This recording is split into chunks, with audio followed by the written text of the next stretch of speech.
चंपावत को आदर्श जिला बनाने को लेकर होगी समीक्षा बैठक। सीएम धामी सचिवालय में लेंगे बैठक। मुख्य वैज्ञानिक सलाहकार और भारत सरकार के प्रतिनिधि भी रहेंगे मौजूद।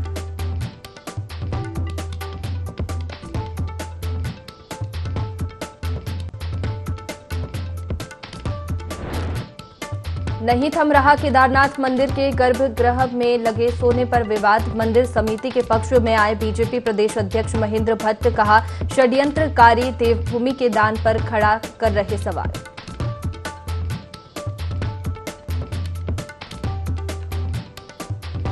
देहरादून में पुलिस कस्टडी से फरार हुआ आरोपी। हरियाणा के पंचकुला से धोखाधड़ी के आरोप में पुलिस रिमांड पर था आरोपी। एसआई और सिपाही पर केस दर्ज।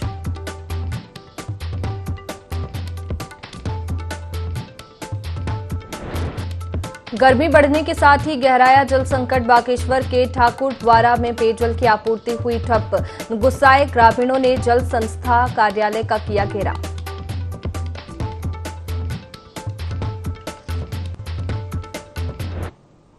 नमस्कार, आप देख रहे हैं देवभूमि लाइव। मैं हूं आपके साथ में वैष्णवी। खबर की शुरुआत देहरादून से, जहां सीएम धामी चंपावत को आदर्श जिला बनाने को लेकर समीक्षा करेंगे। सुबह 11:30 बजे सचिवालय में समीक्षा बैठक होगी। बैठक में मुख्य वैज्ञानिक सलाहकार, भारत सरकार के प्रतिनिधि मौजूद रहेंगे। चंपावत के विकास को लेकर सीएम बैठक करेंगे।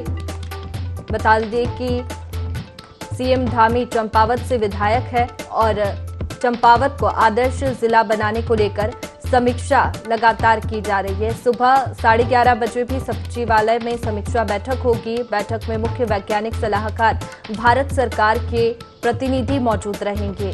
चंपावत के विकास को लेकर सीएम बैठक करेंगे। चलिए जानकारी लेंगे। हमारे सहयोगी विनय हमारे साथ में सीधे जुड़ गए हैं। विनय, सीएम धामी आज समीक्षा बैठक करने वाले हैं। विधायक भी है चंपावत जिले से और आदर्श जिला बनाने की कोशिश की जा रही है। जी वैष्णवी, देखिए यहाँ पर बैठकों का जो दौर है वो लगातार और यहाँ पर देखा जाए तो आज बड़ी बैठक जो है यहाँ पर सचिवालय में की जाती है। इसकी जो समय सीमा है वो 11 बजे के बाद की रहेगी। और आपको बता दिए कि जो चंपावत है, चंपावत को किस तरीके से आगे बनाना है, किस तरीके से जो है मुख्य विकास कार्य हुए हैं, क्या कुछ स्थिति और कई बड़े जो वैज्ञानिक हैं वो भी इसमें पहुंच रहे हैं। तो इन सब चीजों को लेकर के यहाँ पर चर्चा की जाएगी किस तरीके से जो है चंपावत में विकास कार्य किए जाए या फिर उसको किस तरीके से जो है यहाँ पर आगे के लिए तैयार किया जाए। विनय, इस समीक्षा बैठक में कौन कौन शामिल होंगे? वैष्णवी, देखिए यहाँ पर आपको बता दें कि इस समीक्षा बैठक में जो वैज्ञानिक है, साथ ही साथ सलाहकार है, वो भी यहाँ पर पहुंचने वाले हैं और भारत सरकार की जो प्रतिनिधि है वो भी इस दौरान यहाँ पर लेने वाले हैं। उन सभी की जो यहाँ पर महत्वपूर्ण जो बैठक यहाँ पर है उसमें चर्चा की जाएगी कि किस तरीके से जो है चंपावत को यहाँ पर आदर्श जो है जिला बनाया जाए और उस पर किस तरीके से जो है इसको बढ़ावा मिल सके। साथ ही साथ आपको बता दें कि किस तरीके से वहाँ पर दुग्ध उत्पादन का काम या फिर जो है पेड़ पौधों की जो खेती है उसको लेकर भी जो है यहाँ पर चर्चा की जाएगी कि किस तरीके से कार्य किया जाए। साथ ही साथ जो यहाँ पर जो जंगली जानवर है से खेतों में जो है नुकसान होता है उसको लेकर भी जो है खेती को किस तरीके से वहाँ पर बचाया जाए, जो नदी नाले हैं उसको किस तरीके से विकसित किया जाए, इन सब चीजों को लेकर के जो है यहाँ पर चर्चा की जानी है और आगे की जो समीक्षा बैठक यहाँ पर किया जाए। बिल्कुल विनय, इससे पहले भी पुष्कर सिंह धामी ये कह चुके हैं आदर्श जिला बनाने की बात, किस तरीके से यहाँ पर काम शुरू हुआ है। और इसके साथ ही योजनाओं की बात करें तो चंपावत जिले में जो सरकार के द्वारा योजना चलाई जा रही है वो किस तरीके से चल रही है? जी वैष्णवी, देखिए यहाँ पर योजनाओं की बात करें तो जो योजनाएं हैं वो चंपावत जिले में लगातार यहाँ पर सरकार द्वारा चलाई जाती है, जो कि जो यहाँ पर बेरोजगार लोग हैं या फिर लोगों के हितों को लेकर कई बड़ी योजनाएं लाभ है, वहाँ के युवाओं को भी इसका है। और आपको बता दें कि आज की एक बड़ी बैठक है, तो बैठक में बिल्कुल विनय, ये बड़ी बैठक आज होने वाली है जिसमें कई लोग शामिल होंगे और इसके साथ ही आदर्श जिले को लेकर इसमें चर्चा होगी। बहुत शुक्रिया आपका जानकारी के लिए। आगे बढ़ते हैं। राजधानी देहरादून में एक बार फिर डगमार बसों की गुंडागर्दी चल पड़ी है। आईएसबीटी देहरादून से इस लेकर रिस्पना पुल तक इनके स्टैंड बन गए हैं। इनका सबसे बड़ा स्टैंड अजबपुर फ्लाईओवर के नीचे है। आजकल अजबपुर फ्लाईओवर के नीचे दर्जनों डगमार बसें खड़ी रहती है।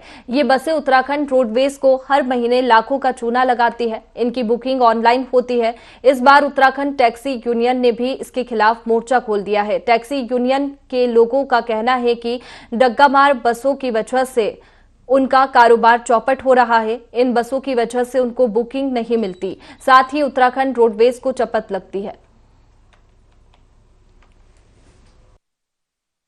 मेरी सरकार से या फिर लोकल जो अथॉरिटी है उसे एक ही अपील है कि ये जो टूरिस्ट का है हमारा जो चल रहा है ये सब चीज़ है, इस सिस्टम से होना चाहिए।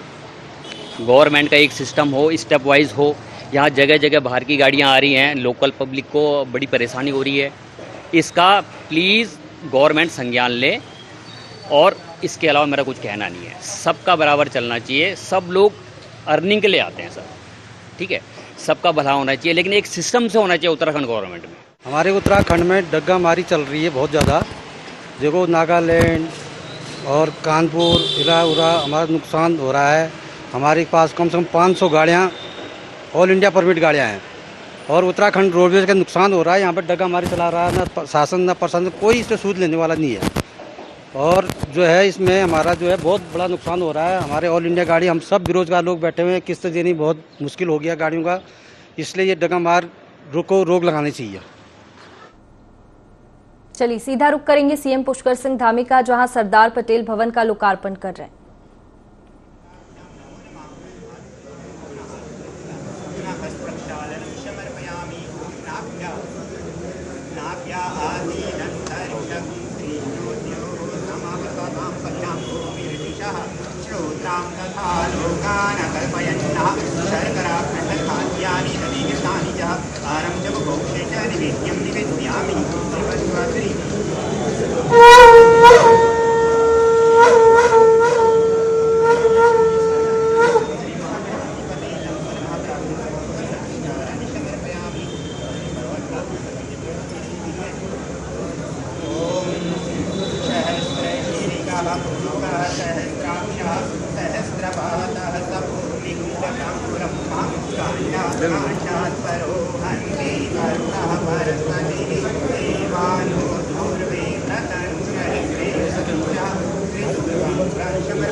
सर थोड़ा सा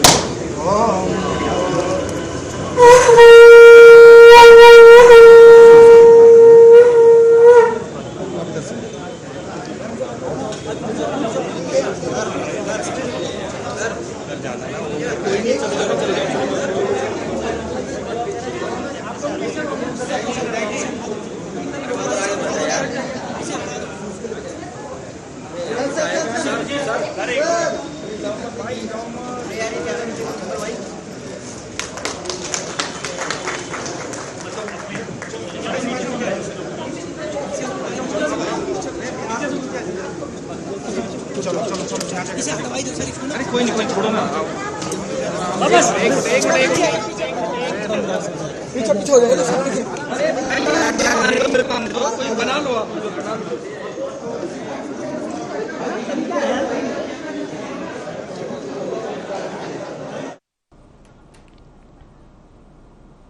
चलिए आगे बढ़ेंगे। राज्य सरकार प्रदेश में समान नागरिक संहिता कानून लागू करने जा रही है। इस पर भाजपा प्रदेश अध्यक्ष महेंद्र भट्ट का कहना है कि सरकार ने जनता से जो वादे किए हैं सभी को पूरा किया जा रहा है। मुख्यमंत्री पुष्कर सिंह धामी के नेतृत्व में समान नागरिक संहिता कानून जल्द लागू होगा। इसके लिए भाजपा प्रदेश अध्यक्ष महेंद्र भट्ट ने मुख्यमंत्री पुष्कर सिंह धामी का आभार भी जताया। उत्तराखंड की दृष्टि से कांग्रेस को कौन जनजाति ऐसी लगती है जो भारत के में एक कानून का पक्ष नहीं रखती हो। भारत के संविधान में निहित है कि देर सवेर भारतवर्ष के अंदर समान नागरिक संहिता लागू होनी चाहिए और उत्तराखंड राज्य लागू करने वाला पहला राज्य बन रहा है। मैं पुष्कर सिंह धामी जी को हृदय से आभार व्यक्त करता हूँ। उनकी पूरी जो उसका ड्राफ्ट तैयार हो चुका है, बहुत जल्दी समिति उस ड्राफ्ट को मुख्यमंत्री को देगी और पहला राज्य होगा जो एक अच्छा जो कानून है उसको हम लागू करेंगे। मैदानी क्षेत्र में बढ़ती तपिश के कारण पहाड़ों में चहल पहल बढ़ने लगी है। जोशीमठ प्रखंड की सीमांत द्रोणागिरी घाटी साहसिक पर्यटन के लिए जानी जाती है। इन दिनों द्रोणागिरी वैली में Bagini, Kharak, Changabang base camp, Kalanka, Garud peak और ऋषिकुंड जैसे रोमांच भर देने वाले ट्रैकिंग डेस्टिनेशन पर पर्यटकों और ट्रेकिंग दलों की भरमार है। यहां उच्च हिमालय के प्राकृतिक सौंदर्य के साथ बर्फ में चलने का रोमांच भी ट्रेकर्स को मिल रहा है।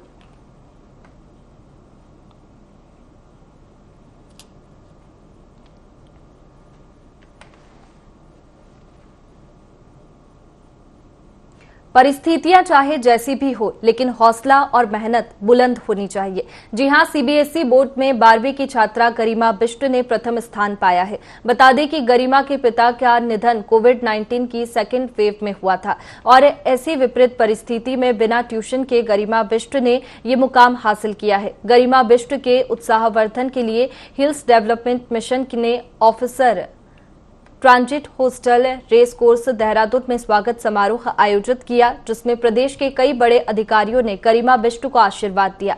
साथ ही चेक वितरित कर आर्थिक सहायता भी प्रदान की। जब मैं 10वीं में थी तो उस टाइम पे जब मैं 11वीं में जाने वाली थी तो मेरे पिताजी की कोरोना से मृत्यु हो गई थी। उस कारण मुझे बहुत ज़्यादा शॉक भी लगा था, थोड़ा बहुत ट्रैजिक था। बट उस टाइम पे मुझे ऐसा लगा कि अब हमें रिस्पॉन्सिबल बन जाना चाहिए, क्योंकि ये बहुत ज़रूरी है हमारे लिए भी कि हम भले ही छोटे हैं, उस टाइम पे 10वीं में है, पर एक अपनी जो रिस्पॉन्सिबिलिटी होती है अपनी फैमिली के टूवर्ड्स, अपनी मम्मी के टूवर्ड्स, अपने परिवार के टूवर्ड्स, उसको पूरी करें। और उस कारण मुझे इससे प्रेरणा मिली है कि मैंने 11वीं में भी अच्छा परफॉर्म किया था और 12वीं के बोर्ड्स में भी अच्छा परफॉर्म किया था, तो मुझे उससे प्रेरणा। देखो, इसकी उपलब्धि इसलिए भी महत्वपूर्ण है कि कोविड-19 की सेकेंड वेव में इसके फादर की डेथ हो गई थी और इसके फादर जो है प्राइवेट जॉब करते थे। उनकी पारिवारिक स्थिति बड़ी ख़राब थी और मान साहब जो दून इंटरनेशनल स्कूल के मालिक हैं, उन्होंने उनकी आधी फीस की थी। इस विकट परिस्थिति में भी उसने अपनी लगन से, अपनी मेहनत से इस समय पूरे उत्तराखंड स्टेट को टॉप किया है। जो देहरादून रीजन है वो केवल 13 डिस्ट्रिक्ट के अलावा यूपी के 8 डिस्ट्रिक्ट भी है, उसमें उसने 98% मार्क्स प्राप्त करके पूरे स्टेट को गौरवान्वित किया है।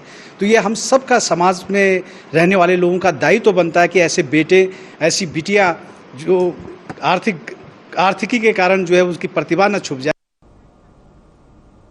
गर्मी आते ही पानी की परेशानी भी शुरू हो जाती है। ताजा मामला बागेश्वर जिले के है, जहां पानी की समस्या की वजह से हाहाकार मचा हुआ है। मुख्यालय के भतरौला भट्ट गांव, मजिया खेत समेत कई क्षेत्रों में पेयजल की किल्लत बनी हुई है। लोगों को पेयजल के लिए इधर उधर भटकना पड़ रहा है, जिस वजह से लोग काफी आक्रोशित होकर जल संस्था कार्यालय परिसर में विभाग के खिलाफ नारेबाजी करते हुए अपना आक्रोश व्यक्त किया और आमरण करने की चेतावनी दी। ज्यादा पानी से हम परेशान हैं। नौले जा रहे हैं और नदी में जा रहे हैं, वहाँ से पानी ला रहे हैं और आजकल बच्चे छुट्टियां में आ रहे हैं, पानी नहाने को भी नहीं है, पीने को भी नहीं है। हमको जल्दी से पानी दीजिए। सभी लोग बहुत दूर दूर जा रहे हैं पानी लेने के लिए, जो सबसे बड़ी दिक्कत है। और इस तरीके से अगर हम देखें तो पानी कुछ जगह आ रहा है और खाली बहता हुआ पानी भी हम देख रहे हैं, तो वो चीज़ अच्छा नहीं लगता है, क्योंकि पानी बहना गलत है। वो अगर हमारे काम आ जाए या परिवारों के सब, इतने सारे परिवार वहाँ पे रह रहे हैं, सभी लोग परेशान हैं, तो ये चीज़ गलत है। मैं सरकार से ये प्रार्थना करना चाहता हूँ कि वो देखें पहले भी बताया था, और तब भी अधिकारियों ने यही कहा कि हम देखेंगे कि बताएंगे जल्दी, बट उसके बाद भी कोई वहाँ पे कोई देखने नहीं आया। 3 माह से यहाँ पानी की भारी दिक्कत चल रही है। कई बार प्लम्बर को बुलाने के बाद भी वो कहता है ये सारी गलती अधिकारियों की है।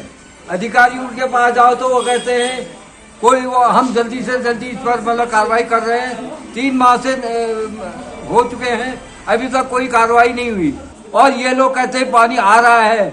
कम से कम अधिकारियों को वहाँ आकर ये चीज देखनी चाहिए, हमारी मतलब ये समस्याओं का हल करना चाहिए। नहीं ये समस्याओं का हल होगी तो हम इन्हीं के कार्यालय में अमर और अनशन पर बैठेंगे। उत्तराखंड के मुख्य सचिव एसएस संधू और देहरादून की जिलाधिकारी सोनिका लाखा मंडल पहुंची, जहां उन्होंने शिव मंदिर के दर्शन कर मंदिर में परिसर का भ्रमण किया। इस बीच मुख्य सचिव ने पुजारी समिति के मुलाकात की। इस दौरान स्थानीय निवासियों और सामाजिक कार्यकर्ताओं ने रेन बसेरा और बारात घर बनाए जाने को लेकर ज्ञापन सौंपा। मंडल में आज जो है यहाँ पे जो है हमारे मुख्य सचिव उत्तराखंड के यहाँ पे आए हैं, और देहरादून से जो है डीएम साहब भी यहाँ पे आए हैं, जिनके साथ जो पूरे एसडीएम तहसीलदार आपके पूरे स्टाफ जो है हमारे चौकी इंचार्ज लाखा मंडल में थे। और हम पुजारी समिति लाखा मंडल द्वारा जो है हमारे जो मुख्य सचिव है और डीएम साहब का जो है बड़े धूमधाम से हम लोगों ने जो ढोल दमाव के साथ स्वागत किया है, और उन्होंने शिव मंदिर के दर्शन करे हैं। और समस्त महिलाओं ने, पूरे समूह के लोगों ने जो यहाँ पे एक मांग रखी है कि यहाँ पे काफ़ी टूरिस्ट लोग आते हैं, परंतु यहाँ पे रहने की कोई व्यवस्था नहीं है। तो हम लोगों ने, सभी लोगों ने जो एक ज्ञापन दिया है कि यहाँ पे जो एक धर्मशाला या रैन बसेरा बनाई जाए, और उसके लिए जो जमीन हमारे गाँव वालों ने जो है दान दे रखी है, और उसके लिए जो धन की व्यवस्था की जाए, ताकि जो जल्दी से जल्दी जो धर्मशाला बन जाए, रैन बसेरा बन जाए। दिनेशपुर के खुदीराम बोस स्टेडियम में पवित्र यंग क्लब एवं नगर खेल समिति के तत्वाधान में गुरुपद विश्वास मेमोरियल अंतर्राज्यीय फुटबॉल प्रतियोगिता का शुभारंभ किया गया। प्रतियोगिता में नेपाल, पश्चिम बंगाल, पंजाब, मध्य प्रदेश, लखनऊ, देहरादून सहित 16 टीमों ने भाग लिया। इस दौरान पूर्व खेल मंत्री, वर्तमान विधायक अरविंद पांडे ने कहा है कि दिनेशपुर एक बहुत छोटा सा शहर है। इतने छोटे से इलाके में अंतर्राज्यीय खेल कराना बहुत बड़ा कदम है। बहुत जल्द मुख्यमंत्री पुष्कर सिंह धामी के साथ मिलकर गुलरभोज जलाशय को एक बहुत बड़ा पर्यटन स्थल बनाए जाने का प्रयास किया जा रहा है।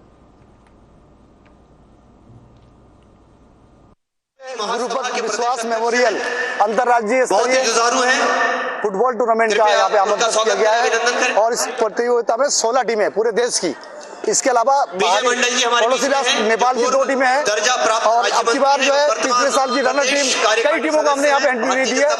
पहली बार बंगाल की टीम यहाँ पे खेल रही है, फरीदकोट पंजाब की टीम यहाँ पे खेल रही है, उसके अलावा छतरपुर मध्य प्रदेश की टीम यहाँ पे खेल रही है। ये नई टीमें हैं इस टूर्नामेंट। IIT रुड़की, देहरादून, हरिद्वार, इसके अलावा कोटद्वार, सारी टीमें 16 टीमें हैं। कॉर्बेट FC जो कि पिछले साल की विजेता टीम थी, और काशीपुर स्टेडियम इसके फाइनल उद्घाटन मैच यहाँ पे खेला जा रहा है। इस भव्य टूर्नामेंट की मैं समस्त क्षेत्रवासियों को बहुत बहुत शुभकामना देता हूँ। और जो कमेटी है, इस कमेटी के संरक्षक के रूप में हमारे यहाँ की जो नगर पंचायत अध्यक्ष हैं बहन सीमा खड़का, उन्होंने स्थानीय युवाओं को खेल में आगे बढ़ने के लिए अपनी पूरी टीम को लगाया, और इस छोटे से इलाके में अंतर्राज्यीय टूर्नामेंट फुटबॉल का करा के निश्चित ही बहुत बड़ा ऐतिहासिक काम किया है। हमारे मुख्यमंत्री जी के साथ कंधे से कंधा मिलाकर हम कोशिश कर रहे हैं कि जो बौर जलाशय है, गुलरभोज जलाशय है, हिंदुस्तान के मानचित्र पे इसका नाम आए और नंबर 1 पे आए, और हम उत्तर भारत का नंबर 1 का पर्यटन केंद्र इसको बनाएंगे। चंपावत जिले के लोहाघाट ब्लॉक की पासम बलूटा सड़क पर डामरीकरण का कार्य हो रहा है, जिसमें ग्रामीणों ने कार्य की गुणवत्ता पर सवाल उठाते हुए PMGSY के खिलाफ प्रदर्शन कर भ्रष्टाचार के आरोप लगाए, जिस पर संज्ञान लेते हुए PMGSY के अधिशासी अभियंता अरविंद प्रसाद जोशी के निर्देश पर PMGSY के AE और अभियंता मौके पर पहुंचे और ग्रामीणों के सामने डामरीकरण की गुणवत्ता की जांच की गई। AE गौरव पाठक ने निर्माणादायी संस्था को गुणवत्ता युक्त कार्य करने के कड़े निर्देश दिए। उन्होंने बताया कि जहां जहां कार्य में कमी है उसे दोबारा से उच्च गुणवत्ता के साथ करने के निर्देश दिए गए हैं।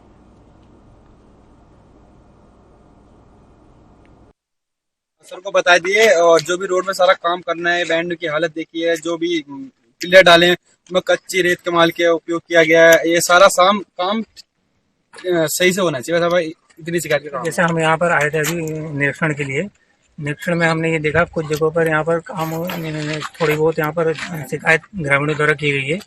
तो हम अपने नॉर्म्स के अकॉर्डिंग जो भी इसमें सुधार कर सकते होंगे उसमें किया जाएगा, और जो हमें जगह जहाँ पर कमियां ये बता रहे हैं उसको गंभीरता से लेते हुए निरीक्षण करके उसको सुधार कर दिया जाएगा। निर्माणदायी संस्था को हमारे द्वारा ये कहा जा रहा है कि अगर उनके द्वारा इस समय इसमें सुधार नहीं किया जाता है या फिर भविष्य में भी किसी प्रकार की भी कोई अनियमितता कार्य की गुणवत्ता में बढ़ती जाती है तो उनके अगेंस्ट कड़ी से कड़ी कार्रवाई की जाएगी। उस लोकल ट्रस्ट के लिए हमने इनको निर्देशित कर दिया गया है ठेकेदार को कि भाई यहाँ से लोकल मटेरियल यूज न करके मानकों के अनुरूप जो भी सामग्री आती है उसका प्रयोग किया जाए, अन्यथा वो मेजरमेंट ना लिया जाए। चलिए सीधा रुख करेंगे सीएम पुष्कर सिंह धामी का। यूपी ने गलती की थी सर कि उन्होंने जो कॉल टेकिंग का काम था ये उन्होंने आउटसोर्स कर दिया। तो आउटसोर्स कंपनी सर सस्ते के चक्कर में अपने एम्प्लॉयज़ को छठे महीने बदलती रही, तो उनमें क्वालिटी नहीं। हमने जो लड़कियां थी उनको 60 लड़कियों को डायरेक्ट ट्रेनिंग बैच से उठा के यहाँ लगा दिया, तो वो सक्सेसफुली और एक्सपर्ट होती जा रही है। बहुत अच्छा काम सर हमारे यहाँ कर रहे हैं। इसके अलावा सर आज के दिन हम एक ई बीट बुक की शुरुआत भी करेंगे सर। जो ई बीट बुक है सर एक प्रकार से माननीय प्रधानमंत्री जी का जो स्मार्ट पोल्यूशन का विजन है उसको आगे बढ़ाने का काम है। अभी हमारा जो CCTVs के थ्रू पूरे देश में थानों की और क्राइम और क्रिमिनल का डाटा सर नेटवर्किंग हुआ है, उसको हमारा सिपाही मोबाइल से ही लिंक हो जाएगा इन फ्यूचर। अभी तो आकर के मैनुअली फीड करता है, इन फ्यूचर ऐसा होगा उसने वहीं पे बीट सूचना लिखी वो डायरेक्ट CCTVs में आ गया, वहीं से कुछ उसने एक फोटो खींचा वीडियो खींचा सर सीधा हमारे CCTVs में IO के पास चला गया। तो सारा धीरे धीरे सर हम इसको और ज़्यादा टेक सेवी बना देंगे और ज़्यादा स्मार्ट बना देंगे सर। इसके अलावा सर आज हम एक खोए मोबाइल जो उनको खोए मोबाइल को ब्लॉक करने का सर, मान लिया आपका मोबाइल खो गया है तो सेंट्रल गवर्नमेंट ने एक central equipment identity registration portal शुरू किया है। इस पर आप अपने मोबाइल को नंबर को ब्लॉक करा सकते हैं। अगर नंबर ब्लॉक हो गया तो कोई भी आदमी उसको यूज नहीं कर पाएगा। तो हमने उस सुविधा को सर हमारी अपनी CCTVs में इंटीग्रेट कर दिया, तो उसकी भी सर शुरुआत कराएंगे आपसे। और एक लास्ट में सर जो हमारा जो ट्रेनिंग बैच अभी जिसको आपने सर नियुक्ति पत्र दिए थे जिन लोगों को 1400+ जो लड़के हैं उनके लिए सर हमने एक स्टडी मटेरियल तैयार किया है सारा एक जगह। आज उसका भी एक आपसे विमोचन कराएंगे सर। उसमें सारे एक्ट्स हैं, व्यवहारिक पुलिस में क्या होता है, थाने के क्या काम होते हैं, संवेदनशील काम। फिलहाल देवभूमि लाइव में इतना ही। आप बने रहिए IND 24 पर। नमस्कार।